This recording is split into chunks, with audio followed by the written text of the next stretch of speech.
Hi friends, எல்லோரும் எப்படி இருக்கீங்க? நல்லா இருப்பீங்கன்னு நினைக்கிறேன். ஸோ மார்னிங் எப்படி இருந்துச்சு? மழை. ஸோ எந்திரிக்கிற மைண்டே இல்லை, நல்லா தூக்கம். அதனால் என்ன பண்ணுறது, எந்திரிச்சு தான் ஆகணும், சமைச்சு தான் ஆகணும். ஸோ அதனால் எந்திரிச்சாச்சு. என்னென்ன இருக்குது அப்படின்னு பார்த்தீங்கன்னா, இது வந்து நேற்று வச்சது. நான் ஃபுல்லாக சாப்பிடல, மீதி வச்சுட்டேன், அப்படியே இருக்கா. இது வந்து நேற்று வச்ச சாம்பார். அந்த வடை செஞ்சேன்ல, அது வந்து மீந்துச்சு, அது இதில் போட்டு வச்சேன்னா இட்லி சாம்பார் இருக்கா. அப்புறம் இது வந்து இருங்க, சூடாக இருக்குது. கொஞ்சம் இட்லி அவிச்சது இன்னைக்கு காலையில் டிஃபனுக்கு, அது அப்படியே இதில் இருக்குது. ஓகே, இதில் பிரேக்ஃபாஸ்ட்டு. இது வந்து பார்த்திங்கன்னா வாழைப்பூ பொரியல் மத்தியானம் செய்யறதுக்கு மோரில் ஊற போட்டு வச்சுருக்கேன். அதுக்கப்புறமா காலையில் போட்ட டீ அப்படியே இருக்கா. சொன்னையா இப்படி டீ போட்டு வைக்கிறேன்னா, எங்கள் அப்பா அடிக்கடி டீ குடிப்பார். அவர் அப்பப்போ கேட்பார், ஒரு 11 மணிக்கு அந்த மாதிரிலாம் கேட்பார். ஸோ அதனால் டீ போட்டு வச்சுடுவேன் நான், சூடு பண்ணி கொடுக்கறதுக்காக. இப்போ வந்து நான் மத்தியானம் என்ன மெனுன்னு பார்த்தீங்கன்னா, ரைஸு, கருவாட்டு குழம்பு, வாழைப்பூ பொரியல். இது வந்து வாழைப்பூ மோரில் ஊறிட்டுருக்கு, செய்யணும். கருவாட்டு குழம்புக்கு என்னென்னு பார்த்தீங்கன்னா, சின்ன வெங்காயம், பெரிய வெங்காயம், பூண்டு. ஏன் 2 வெங்காயமே எடுத்து வச்சுருக்கேன் அப்படின்னு பார்த்தீங்கன்னா, மொத்தமே சின்ன வெங்காயம் போடலாம், ஆனால் இங்கே வந்து சின்ன வெங்காயம் விலை கூட.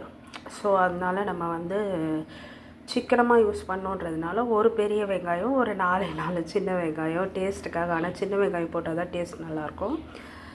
2 கத்திரிக்காய், அப்புறம் இவ்வளோண்டு தேங்காய். இந்த டப்பாவில் என்ன இருக்குது அப்படின்னு பார்த்தீங்கன்னா, காமிக்கிறேன். வேர்க்கடலை. இது வந்து வறுத்த வேர்க்கடலை, ஓகேவா.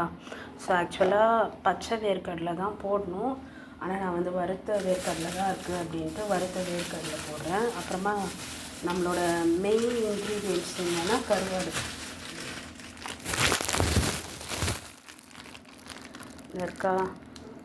நல்லா இது வந்து வஞ்சரம் கருவாடு, அந்த மூடியில் இருக்கிறேன். வஞ்சரம் கருவாடு இது வந்து கொஞ்சம் தண்ணியில் வாஷ் பண்ணி போடணும். ஒரு 4 துண்டு வைப்போமா கருவாடு. நான் வந்து கருவாடு பொரிச்சா தான் சாப்பிடுவேன், குழம்புல போட்டால் சாப்பிட மாட்டேன். நம்மளோட கருவாடு, இந்த மீதி கருவாடு இது வந்து அப்படியே கவரில் போட்டு இதை அப்படியே ஃப்ரிட்ஜில் வச்சுருவோம்.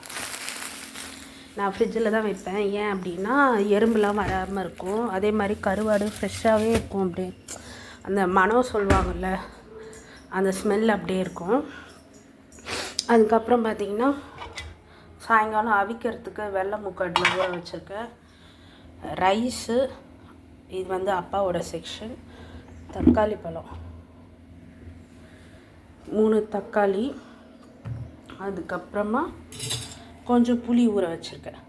இவ்வளோ தான் நம்மளுக்கு கருவாடு குழம்பு செய்ய தேவையான பொருள். ஸோ நான் இந்த இதெல்லாம் உரித்து அரைச்சிட்டு நான் உங்களுக்கு காமிக்கிறேன், கொஞ்சம் வெயிட் பண்ணுங்கள்.